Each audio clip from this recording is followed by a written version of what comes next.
من اہل الکتاب امۃ قائمۃ، اہل کتاب میں ایسے لوگ بھی ہیں جو قیام کرتے ہیں، سیدھی راہ پر قائم ہے، یتلون آیات اللہ آناء اللیل، اللہ کی آیات کی تلاوت کرتے ہیں راتوں کے اوقات میں بھی، وہم یسجدون، اور سجدہ کرتے ہیں، نماز پڑھتے ہیں، یؤمنون باللہ والیوم الآخر، اور وہ اللہ پر بھی ایمان رکھتے ہیں، یوم آخر پر بھی، ویامرون بالمعروف وینہون عن المنکر، اور بھلائی کا حکم دیتے ہیں، بدی سے روکتے ہیں، ویسارعون فی الخیرات، اور نیکیوں میں ایک دوسرے سے سبقت لے جانے کی کوشش کرتے ہیں، وَأُولَٰئِکَ مِنَ الصَّالِحِینَ، اور یہ لوگ یقیناً صالحین میں سے ہیں۔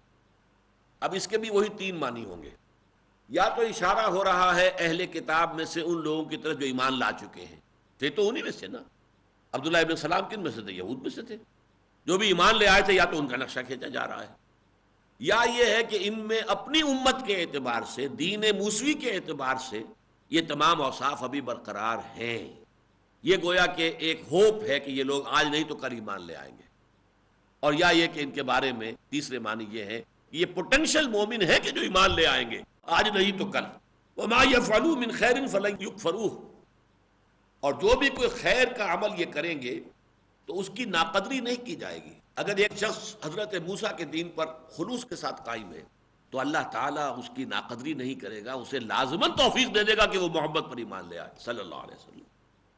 یہ ہے کہ اللہ ناقدری نہیں کر رہا ہوں کہ وہ اپنے دین پر خلوص کے ساتھ قائم تھے، اس کے اوپر عمل کر رہے تھے، تو ان کا یہ خلوص جو ہے، جو حضرت موسیٰ علیہ السلام کی تعلیمات پر عمل کرنے میں ان کے ساتھ تھا، یہ خلوص جو ہے یہ مبارک ثابت ہوگا کہ پھر یہ اللہ تعالیٰ ان کو دین محمد میں داخل ہونے کی بھی توفیق دے دیں گے۔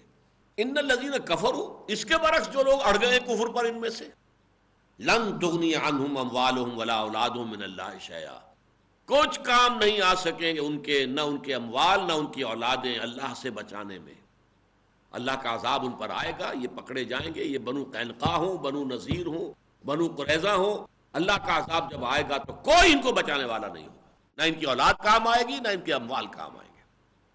وَأُولَٰئِکَ أَصْحَابُ النَّارِ هُمْ فِيهَا خَالِدُونَ، اور وہ تو لازماً آگ والے ہیں اور جو اس میں ہمیشہ ہمیش رہیں گے۔ پھر ان میں سے وہ لوگ بھی تھے ایکٹیوسٹ جو اپنی دولت خرچ کر رہے تھے، تالیف قلب، مسلمانوں میں سے منافق نکالنے اور ان کے اندر نفاق کو پروان چڑھانے کے لیے اپنی دولت استعمال کرتے تھے۔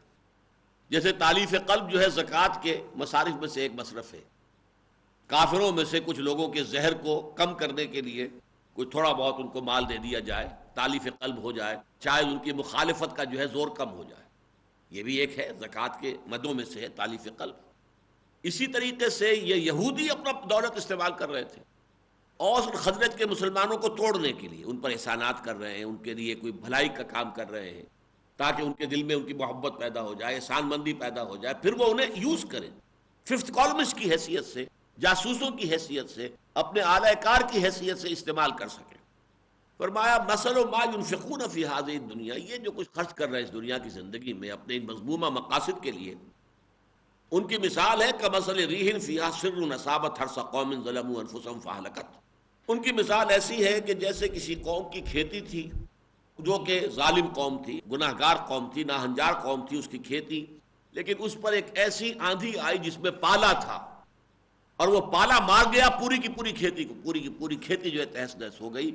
اسی طرح ان کا یہ انفاق جو یہ کر رہے ہیں، اپنا مال جو خرچ کر رہے ہیں، یہ سب it will go in vain, it will prove to be an exercise in futility, کچھ حاصل نہیں ہوگا۔ بالآخر اللہ کا دین غالب آئے گا، محمد کامیاب ہوں گے صلی اللہ علیہ وسلم، اللہ کا دین جو ہے اس کے جھنڈے گڑ جائیں گے، اور جزیرہ نماء عرب پر خود محمد صلی اللہ علیہ وسلم کے دست مبارک سے جاء الحق وزهق الباطل ان الباطل كان زهوقا کی کیفیت جو ہے وہ ظہور میں آ جائے گی۔ وما ظلمهم الله ولكن كانوا انفسهم يظلمون، اور یہ کوئی اللہ کا ظلم نہیں ہوگا ان پر، بلکہ یہ ان کے اپنے اوپر جو ظلم انہوں نے کیا تھا اس کا مظہر ہوگا۔ وہی کہ ہے کہ ما اصابکم من مصیبت فبما کسبت ایدیکم ویعفو عن کثیر، جو بھی مصیبت آتی ہے تمہارے اپنے کرتوتوں کی وجہ سے آتی ہے، تو اس کی وجہ سے اللہ ظالم نہیں۔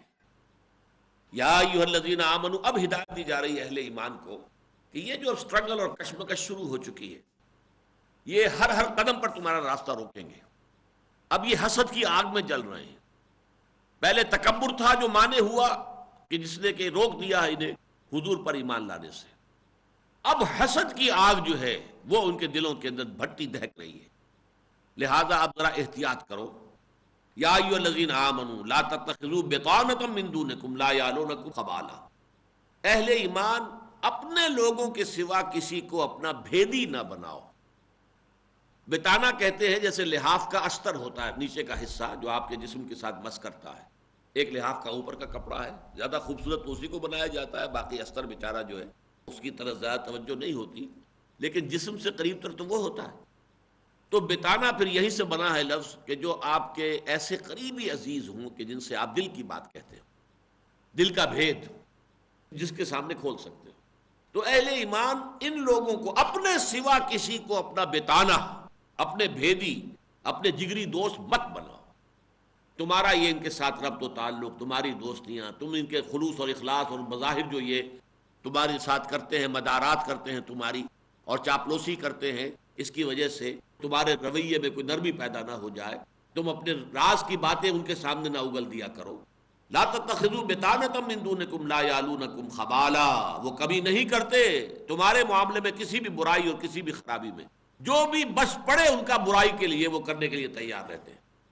ودوا ما عنتم، ان کے اندر جو تمہیں کوئی تکلیف پہنچتی ہے اس سے وہ راضی ہوتے ہیں، پسند کرتے ہیں اس کو جو تمہیں تکلیف پہنچائے۔ قد بدت البغضاء من افواہہم، یہ تو ان کے منہوں سے ان کا بغض جو ہے، اندر جو آگ لگی ہوئی ہے بغض کی، عداوت کی اور حسد کی، وہ ان کے منہوں سے ظاہر ہے۔ ان کی زبان سے ایسے زہر میں بجھے ہوئے الفاظ نکلتے ہیں۔ تم اذان دیتے ہو تو وہ مذاق اڑاتے ہیں، تم کچھ اور کہتے ہو سمعنا واطعنا، وہ کہتے سمعنا وعصینا، تم کہتے ہو کہ انظرنا یا راعنا تو یہ کہتے راعینا۔ یہ سارا جو ہے ان کے اندر کا جو بغض ہے ان کے اندر، وہ ان کا ظاہر ہے ان کے زبانوں سے، ان کے منہوں سے۔ قد بدت البغضاء من افواہہم وما تخفی صدورہم اکبر، اور جو ان کے سینوں کے اندر چھپا ہوا ہے، جو بغض ہے، جو دشمنی ہے، وہ اس سے کہیں بڑھ کر ہے جو ان کے منہوں سے ظاہر ہو رہی ہے۔ یہ تو ٹپ آف دی آئس برگ سمجھو کہ آئس برگ کا صرف اوپر کا جو ہے وہ ٹاپ تمہیں نظر آ رہی ہے، نیچے کیا کچھ ہے، جن کے سینوں میں جو آگ لگی ہوئی ہے، حسد کی آگ بھٹی کی شکل میں ہے۔ قد بینا لکم الآیات ان کنتم تعقلون، ہم نے تو تمہارے لیے اپنی آیات کو، اپنی ہدایات کو، اپنی رہنمائی کو واضح کر دیا ہے تاکہ تم عقل سے کام لو۔ ہاں انتم اولئک تحبونہم، دیکھو یہ تم ہو جو ان سے محبت کرتے ہو، کیونکہ پرانے روابط تھے اوس اور خزرج کے اور ان تین قبیلوں کے، آپس میں روابط تھے، دوستیاں تھیں، اور مسلمان تو اپنے اسی خلوص اور اخلاص کے ساتھ گویا کہ ان کے ساتھ معاملہ کر رہے ہیں۔ ہاں انتم اولئک تحبونہم، یہ تم ہو کہ جو ان سے محبت کرتے ہو، ولا یحبونکم، وہ تم سے محبت نہیں کرتے۔ وتؤمنون بالکتاب کلہ، تم تو پوری کی پوری کتاب پر ایمان رکھتے ہو۔ یہ پوری کتاب سے مراد کیا ہے؟ تورات، انجیل، زبور، یہ سب ایڈیشنز ہیں نا اس کتاب کے، جو اب قرآن کی شکل میں آخری مہیمن بن کر اور جامع کتاب بن کر نازل ہوئی ہے۔ تو تم صرف قرآن کو تو نہیں مانتے، تم تورات کو بھی مانتے ہو، تم انجیل کو مانتے ہو، تم زبور کو مانتے ہو، تم صحف ابراہیمی کا مانتے ہو۔ تؤمنون بالکتاب کلہ، تم تو مانتے ہو پوری کی پوری کتاب کو۔ وَإِذَا لَقُوكُمْ قَالُوا آمَنَّا، اور ان کا حال یہ ہے کہ جب تم سے ملاقات کرتے تو کہتے ہم بھی مومن ہیں۔ بھائی ہم ابراہیم کو نہیں مانتے کیا ہم موسیٰ کو نہیں مانتے؟ کیا تم نہیں مانتے موسیٰ کو؟ یہ ہم مانتے، ہم بھی مانتے، تو پھر ہم بھی مومن ہوئے کہ نہیں ہوئے؟ ہم تم بھی مانتے ہو نا تورات کو، اللہ کی کتاب تھی، ہم تورات کو ماننے والے تو ہم بھی مومن ہیں۔ وَإِذَا خَلَوْا، اور جب وہ علیحدہ ہوتے ہیں، خلوت میں ہوتے ہیں، عَضُّوا عَلَيْكُمُ الْأَنَامِنَ مِنَ الْغَيْظِ، تو پھر اپنے غصے کی آگ کی وجہ سے اپنی انگلیاں چبانے لگتے ہیں کہ ہمارے کیے کچھ نہیں ہو رہا۔ یہ روشنی جو ہے محمد کی لائی ہوئی، یہ نور ایمان اور نور اسلام، یہ تو پھیل رہا ہے، یہ تو قدم جما رہا ہے، یہ تو بہت مضبوط ایک درخت ہو گیا۔ كَزَرْعٍ أَخْرَجَ شَطْأَهُ فَآزَرَهُ فَاسْتَغْلَظَ فَاسْتَوَىٰ عَلَىٰ سُوقِهِ۔ اب آپ اندازہ کیجئے ان کے حسد کے اندر اضافہ ہوتا چلا جا رہا ہے، جبکہ وہ دیکھ رہے ہیں ہماری ساری سازشیں ناکام ہو رہی ہیں، ہماری ساری ریشہ دوانیاں ناکام ہو رہی ہیں، ہم نے نفاق کا پودا پروان چڑھانے کے لیے اتنا کچھ خرچ کیا ہے لیکن اس سے بھی کچھ حاصل نہیں ہو رہا ہے، اور یہ دعوت تو پھیل رہی ہے، اور یہ پودا جو ہے مضبوط سے مضبوط تر اور توانا سے توانا تر ہوتا چلا جا رہا ہے۔ تو پھر یہ کہ اپنی انگلیاں چبانا غصے میں، جھنجھلاہٹ کے اندر، یہ ان کا طرز عمل ہے۔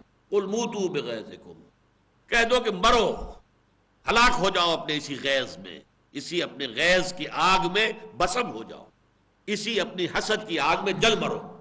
ان اللہ علیم بذات الصدور، یقیناً اللہ تعالیٰ خوب جانتا ہے جو لوگوں کے سینوں کے اندر ہے۔ اے مسلمانوں، تمہیں اگر کبھی کوئی خیر پہنچ جائے تو انہیں برا لگتا ہے، یہ کیا ہو گیا، کیوں انہیں یہ کامیابی حاصل ہو گئی۔ وَإِن تُصِبْكُمْ سَيِّئَةٌ يَفْرَحُوا بِهَا، اور اگر کہیں کوئی تکلیف آ جائے، غزوہ احد میں تمہیں تکلیف آ گئی، انہوں نے جو ہے شادیانے جو ہے بجائے اپنے خوشیاں منائی، جشن منایا۔ بدر میں تمہیں فتح حاصل ہو گئی تھی تو یہ بجھ کر رہ گئے تھے، ان کے دلوں پہ اور ان کے جذبات پر اوس پڑ گئی تھی۔ ان تمسسکم حسنۃ تسؤہم وان تصبکم سیئۃ یفرحوا بها وان تصبروا وتتقوا، لیکن اے مسلمانوں، اگر تم صبر کی روش اختیار کیے رکھو گے، وتتقوا، اور تقوی کی روش پر کاربند رہو گے، لا یضرکم کیدہم شیئا، ان کی یہ ساری چال بازیاں، ان کی یہ ساری اسکیمیں، ان کی یہ ساری منصوبہ بندیاں، ان کی یہ تمام سازشی ریشہ دوانیاں، یہ تمہیں کوئی ضرر نہیں پہنچا سکیں گی۔ ان اللہ بما یعملون محیط، یقیناً جو کچھ یہ کر رہے ہیں، جو کچھ ان کی تگ و دو ہے، جو کچھ ان کی بھاگ دوڑ ہے، اللہ اس کا گھیرا کیے ہوئے ہے، گھیراؤ میں ہے۔ یہ ایک خاص حد تک اللہ نے انہیں اجازت دے رکھی ہے، تمہیں تکلیف دے لے، تمہیں کوفت پہنچا دے، تاکہ تمہاری آزمائش ہو جائے کہ تمہارے اندر کس قدر صبر ہے، ثبات ہے، استقامت ہے، مقاومت ہے، بس یہ اللہ کی اجازت سے، باقی یہ تمہیں کوئی ڈیمیج نہیں کر سکیں گے۔ اقرأ أخيا ورتل القرآن۔ وَإِذْ غَدَوْتَ مِنْ أَهْلِكَ تُبَوِّئُ الْمُؤْمِنِينَ مَقَاعِدَ لِلْقِتَالِ وَاللَّهُ سَمِيعٌ عَلِيمٌ۔ إِذْ هَمَّتْ طَائِفَتَانِ مِنْكُمْ أَنْ تَفْشَلَا وَاللَّهُ وَلِيُّهُمَا وَعَلَى اللَّهِ فَلْيَتَوَكَّلِ الْمُؤْمِنُونَ۔ وَلَقَدْ نَصَرَكُمُ اللَّهُ بِبَدْرٍ وَأَنْتُمْ أَذِلَّةٌ فَاتَّقُوا اللَّهَ لَعَلَّكُمْ تَشْكُرُونَ۔ إِذْ تَقُولُ لِلْمُؤْمِنِينَ أَلَنْ يَكْفِيَكُمْ أَنْ يُمِدَّكُمْ رَبُّكُمْ بِثَلَاثَةِ آلَافٍ مِنَ الْمَلَائِكَةِ مُنْزَلِينَ بَلَىٰ إِن تَصْبِرُوا وَتَتَّقُوا وَيَأْتُوكُم مِّن فَوْرِهِمْ هَٰذَا يُمْدِدْكُمْ رَبُّكُمْ بِخَمْسَةِ آلَافٍ مِنَ الْمَلَائِكَةِ مُسَوِّمِينَ وَمَا جَعَلَهُ اللَّهُ إِلَّا بُشْرَىٰ لَكُمْ وَلِتَطْمَئِنَّ قُلُوبُكُمْ بِهِ وَمَا النَّصْرُ إِلَّا مِنْ عِندِ اللَّهِ الْعَزِيزِ الْحَكِيمِ لِيَقْطَعَ طَرَفًا مِنَ الَّذِينَ كَفَرُوا أَوْ يَكْبِتَهُمْ فَيَنقَلِبُوا خَائِبِينَ لَيْسَ لَكَ مِنَ الْأَمْرِ شَيْءٌ أَوْ يَتُوبَ عَلَيْهِمْ أَوْ يُعَذِّبَهُمْ فَإِنَّهُمْ ظَالِمُونَ وَلِلَّهِ مَا فِي السَّمَاوَاتِ وَمَا فِي الْأَرْضِ يَغْفِرُ لِمَن يَشَاءُ وَيُعَذِّبُ مَن يَشَاءُ وَاللَّهُ غَفُورٌ رَحِيمٌ۔ سورہ آل عمران کا جو نصف ثانی ہے، یعنی 10 رکوع آخری، یہ سورہ مبارکہ میں نے 12 عرض کیا ہے کہ یہ بالکل برابر برابر 2 حصوں میں منقسم ہے۔ کل 20 رکوع ہے، 10 رکوعوں پر مشتمل پہلا حصہ ہے، 10 رکوعوں پر مشتمل دوسرا حصہ ہے۔ آیات میں صرف ایک کا فرق ہو گیا ہے، 100 کی بجائے 101 آیات ہیں پہلے حصے میں، لہذا دوسرے حصے میں پھر 100 کے بجائے 99 رہ گئی۔ یہ گویا کہ تقریباً 2 مساوی حصے ہیں۔ پھر جیسے سورہ بقرہ میں ہم نے دیکھا تھا کہ پہلے جو نصف تھا اس کے بھی 3 حصے تھے، پہلے 4 رکوع تمہیدی تھے، آخری 4 رکوع تحویلی تھے، درمیان میں 10 رکوع تھے کہ جن میں بنی اسرائیل سے خطاب ہوا۔ اسی طرح اس سورہ مبارکہ کا حصہ اول جو ہے اس کے بھی 3 حصے تھے، تقریباً برابر برابر، تہائی تہائی تہائی، 33 آیات 34 آیات۔ ان میں سے ایک حصے میں وہی تمہیدی مضامین اور زیادہ تر خطاب امت مسلمہ سے، درمیانی حصے میں اب اہل کتاب کا جو دوسرا گروپ تھا، نصارہ، عیسائی، اور ان کی جو سب سے بڑی گمراہی تھی الوہیت مسیح کا عقیدہ، اس کی نفی۔ تیسرے حصے میں پھر اہل کتاب کو بحیثیت مجموعی، یعنی یہود اور نصارہ دونوں کو مجموعی طور پر خطاب کیا گیا۔ یہ نصف اول کے 3 حصے تھے جو ہم پڑھ چکے ہیں۔ نصف ثانی کے جو 10 رکوع ہیں اس میں سے پہلے 2 رکوع امت مسلمہ سے خطاب پر مشتمل ہیں، اور خاص طور پر انہیں متنبہ کیا گیا ہے اہل کتاب کی ریشہ دوانیوں سے کہ اب ان سے پورے طور پر چوکس رہے، چوکنے رہے۔ یہ بھی بتا دیا گیا کہ تمہاری تاسیس ہو چکی ہے، اب بحیثیت ایک امت تمہارا ایک مقام معین ہو چکا ہے۔ کنتم خیر امت اخرجت للناس تأمرون بالمعروف وتنہون عن المنکر وتؤمنون باللہ۔ یہ گویا کہ ان دی کمیٹی آف نیشنز، دنیا میں جو اقوام عالم ہیں، ان میں تمہارا یہ امتیازی مقام ہے کہ دنیا کی قومیں جو ہیں وہ اپنی بہتری، اپنی سربلندی، اپنے استحکام، اپنے بہبود کے لیے عمل پیرا رہتی ہیں، لیکن تمہیں دنیا والوں کی بھلائی کے لیے، ان کی اخروی نجات کے لیے اپنی تمام تر مساعی کو صرف کرنا ہے۔ کنتم خیر امت اخرجت للناس، تم برپا کیے گئے ہو بنی نوع انسان کے لیے۔ تمہارا کام یہ ہے کہ تأمرون بالمعروف وتنہون عن المنکر وتؤمنون باللہ۔ ساتھ یہ بھی فرما دیا کہ اس کے لیے تمہیں ایک سہ نکاتی لائے عمل پر مسلسل عمل پیرا رہنا پڑے گا۔ وہ آیات 102، 103، 104 کئی مرتبہ ان کا تذکرہ ہو چکا ہے کہ پہلی آیت میں پہلا نقطہ کیا ہے کہ پہلے اپنی انفرادی سیرت و کردار کو مضبوط کرو۔ یا ایھا الذین آمنوا اتقوا اللہ حق تقاتہ ولا تموتن الا وانتم مسلمون۔ اللہ کی فرما برداری، اللہ کا تقوی، یہ تمہارا شعار بن جانا چاہیے۔ دوسرا نقطہ ہوگا کہ قرآن سے پیوست ہو جاؤ، قرآن کو حرز جان بنا لو، قرآن کو حبل اللہ سمجھ کر اس سے چمٹ جاؤ۔ یہ تمہارے اندر ذہنی اور فکری ہم آہنگی پیدا کرے گا، مقاصد کی ہم آہنگی پیدا کرے گا، جس سے کہ تم واقعتاً انسانوں کی ایک جماعت ہونے کے ناطے واقعتاً ایک امت بن جاؤ گے، اور تمہارے درمیان تعلق گہرا ہوگا، ذہنی بھی قلبی بھی۔ اور تیسرے یہ کہ جس سے جو جمعیت وجود میں آئے گی اسے بس 3 کام کرنے ہیں: دعوت الی الخیر ولتکن منکم امۃ یدعون الی الخیر ویأمرون بالمعروف وینہون عن المنکر واولئک ھم المفلحون۔ اور اس امت میں سے فلاح پانے والے لوگ صرف وہی ہوں گے کہ جو اس پروگرام پر عمل پیرا رہیں گے۔ باقی کہنے کو امتی شمار ہو گئے، دنیا میں مسلمان سمجھا جائے گا، لیکن اللہ تعالیٰ کا ان سے فلاح کا کوئی وعدہ نہیں۔ اس کے بعد اگلے رکوع میں ہم نے دیکھا تھا کہ کہا گیا کہ یہ اہل کتاب بھی ایمان لے آتے تو ان کے لیے بہت بہتر تھا، لیکن نہیں ایمان لائے، اڑ گئے ہیں۔ ان میں معدود چند ہیں کہ جو ایمان پر قائم ہیں۔ جب حضرت موسیٰ اور تورات پر جو ایمان تھا اس پر قائم ہے تو یقیناً وہ لوگ محمد پر صلی اللہ علیہ وسلم اور قرآن مجید پر بھی ایمان لے آئیں گے، یا لا چکے ہیں یا لے آئیں گے، لیکن ان کی اکثریت جو ہے وہ ماننے والوں پر مشتمل نہیں ہے۔ ان کے اندر حسد کی آگ بھڑکی ہوئی ہے۔ پہلے یہ صرف تکبر اور تمرد میں مبتلا تھے، اب اس میں حسد کا اضافہ ہو گیا ہے کہ ہمیں اس مقام سے بے دخل کر کے، اور اب وہ مقام اور مرتبہ جو ہے اس امت محمد کو دے دیا گیا ہے، تو اس کی بنا پر حسد کی آگ چل رہی ہے۔ قل موتوا بغیظکم، اے ان سے کہہ دو کہ جل برو اور بھسم ہو جاؤ اپنے اسی غیظ و غضب کی آگ میں، اپنی حسد کی آگ میں جل برو۔ اور مسلمانوں سے کہا گیا لن یضرکم الا اذی، یہ مطمئن رہو یہ تمہیں تکلیف تو پہنچائیں گے، کوفت کا سبب تو بنیں گے، عارضی طور پر تمہارے لیے تشویش کا موجب بھی بن جائیں گے، لیکن تمہیں کوئی مستقل پائیدار نقصان پہنچانا ان کے لیے ممکن نہیں ہے۔ اب اس کے بعد جو سورہ مبارکہ کا ویسے تو یہ کہ 2 حصوں میں مزید کو بھی منقسم کر سکتے ہیں، 6 رکوع اور پھر 2 رکوع۔ 6 رکوع جو تقریباً 60 آیات پر مشتمل ہیں، ان میں تمام تر تبصرہ ہے غزوہ احد پر، اور پھر 2 جو ہیں یوں سمجھیے کہ وہ آخری، وہ تکمیل کلام جو ہے اس کے اعتبار سے سم اپ کیا گیا ہے، اور اس میں جو آخری رکوع ہے وہ تو نہایت جامع ہے۔ ایمان کا سنتھسس کیا ہے، کیسے ایمان حقیقت میں وجود میں آتا ہے، اس کے اعتبار سے قرآن مجید کے اہم ترین مقامات میں سے ہے۔ اور اس میں بھی اسی طرح پر ایک نہایت عظیم دعا آئی ہے، تلقین کی گئی ہے، جیسے کہ سورہ بقرہ کا اختتام جو ہے دعا پر ہوا، اور عظیم ترین دعاؤں میں سے وہ بھی ہے جس سے کہ سورہ بقرہ کا اختتام ہو رہا ہے۔ وہاں وہ 1 آیت میں ہے بہت طویل دعا، لیکن یہاں وہ 3-4 آیتوں پر پھیلی ہوئی دعا ملے گی آخری رکوع میں۔ تو یہ اجمالی تجزیہ ہے سورہ مبارکہ کا۔ اب یہ غزوہ احد کا جو معاملہ ہے اس کو پہلے سمجھ لیجئے، اس کے واقعات جو اہم کیا تھے، تاکہ اس کے بعد ہم تیزی کے ساتھ آگے بڑھ سکیں۔ دیکھیے غزوہ بدر میں کہ جو 17 رمضان المبارک سن 2 ہجری کو ہوا، قریش کو بڑی شرمناک اور بڑی ہی ذلت آمیز شکست ہوئی۔ ان کے تقریباً تمام سربر آوردہ لوگ مارے گئے۔ ابو جہل جس کے بارے میں حضور نے فرمایا کہ ھذا فرعون ھذہ الامہ، وہ بھی وہاں پر پڑا ہوا تھا۔ امیہ ابن خلف جو ستایا کرتا تھا حضرت بلال کو، وہ بھی پچھڑا ہوا پڑا تھا وہاں پر۔ بڑے بڑے سب کے سب لوگ جو ہیں ان کے وہ کھیت رہے، اور 70 ان کے قیدی جو ہے مسلمانوں کے ہاتھ میں آئے، اسیر بنے۔